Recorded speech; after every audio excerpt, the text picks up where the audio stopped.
In this video, I'm going to show you how to place the alternator on this Chevy Silverado with the 6.0 liter engine. Let's install this TRQ alternator.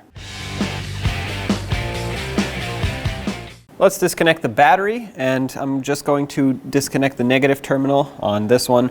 My truck has two batteries. I'm going to show you how to disconnect both. If you just have one, it'll just be this one right here towards the passenger side firewall right behind your coolant overflow tank. So let's grab a 10mm socket and loosen up this mounting nut that holds down the negative battery terminal. Once it's loose enough, you can just grab it, pull it aside, and make sure that you put it somewhere where it cannot bounce back onto the terminal. I'm going to tuck it right behind there like that. There's no way it's going to come up by itself. At this point, if you just had this one battery, you're done. It's disconnected. I actually have two batteries on this truck, so let me show you how to disconnect the other one. The other one is right behind the driver's side headlight. Same thing applies here. Grab a 10mm, loosen up the mounting nut. It's the same style terminal. Once you loosen it up enough, you should be able to wiggle it right off that battery and just put it down here. Obviously, there's no way it's going to come up by itself. At this point, you have all the power disconnected to the vehicle, so we can continue with our job. With a 15mm socket, let's remove tension from the belt. Turn this clockwise. And then you can pull the belt off of anything that you can reach first, just like that. You don't need to remove it completely, just slip it off. Let's pull up the engine cover so we can get access to the back side of the alternator. Set that aside.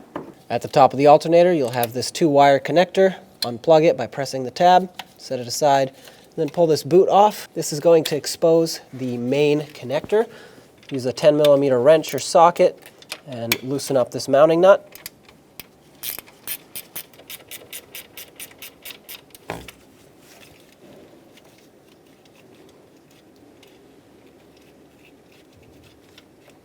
Remove that, pull the wire off, set it aside.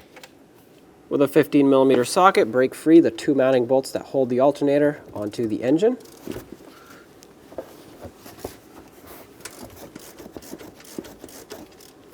There's one over here and one on the other side.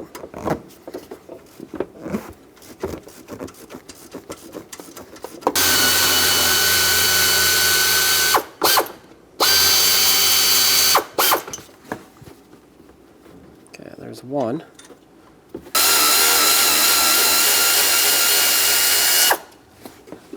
Second one. Now you can gently pry the alternator up and out of its spot here. It's usually stuck because of corrosion. Plus it has some little dowels that I'll show you exactly how to push out of the way to make some more space for installation, but you have to pry it up and out of its spot.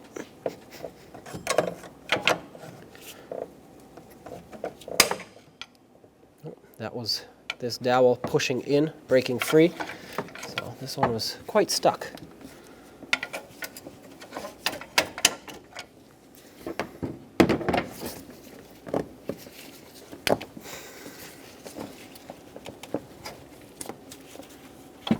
There it is. These two dowels here are what snug up against the alternator when you tighten the bolts, and it prevents everything from moving.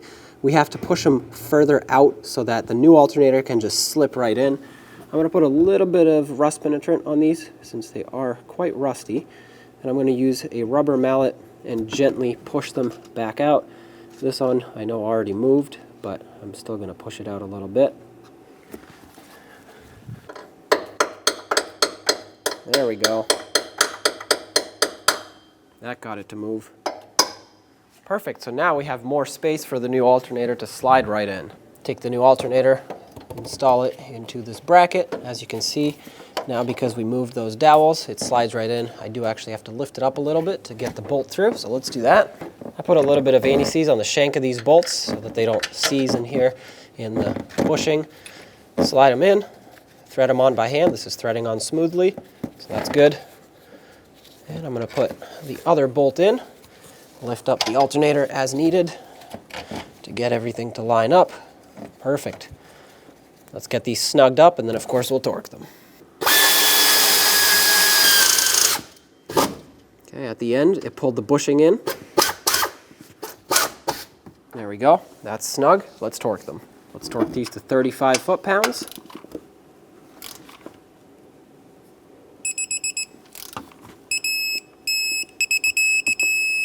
All right. When you reconnect this main wire, make sure it's nice and clean. Mine is not corroded whatsoever, so I'm good to put it back on. If yours is, take some sandpaper and clean it off. Reattach it. New alternator should come with a new mounting nut, so just use that. It's also a 10mm in size.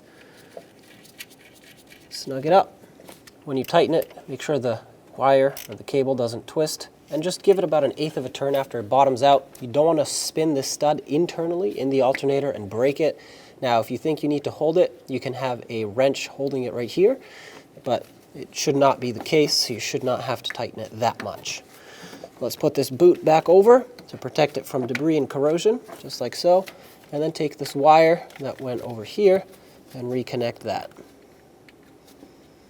Make sure that clicks. Remove tension off the tensioner until you are able to slip the belt over whatever pulley is easiest. And now make sure it's still sitting on the grooves of all the other pulleys. Release tension. I can see the water pump pulley is slightly off here, or the belt is off on the water pump. Everything else looks perfect. Now I will check this once I run the vehicle, but give it a visual inspection to make sure that you're good. Install the engine cover. Make sure it locks down onto those 2 pins. Let's reconnect the batteries now. It does not matter which one you start with if you have 2 batteries. I'm just going to start with this one. Place the negative terminal over the negative post of the battery, and with your 10mm socket, carefully snug up this mounting nut on the terminal and hold it from spinning if necessary. Once you get it snug enough, it should stop spinning. Give it a quick squeeze. Give it about 1/8 of a turn after it bottoms out. If you cannot move this terminal back and forth, you're good to go. Let's move on to the other one. Grab that terminal, place it over the battery, and just like the other one, tighten up that 10mm nut. Once it bottoms out, give it about 1/8 of a turn at most. Definitely not more than that. It's tight, it doesn't move, so job is done. When only the best will do, demand TRQ. The only company that lets you view before you do. TRQ is committed to offering the highest quality aftermarket auto parts that are engineered for peace of mind. Thanks for using and viewing with TRQ.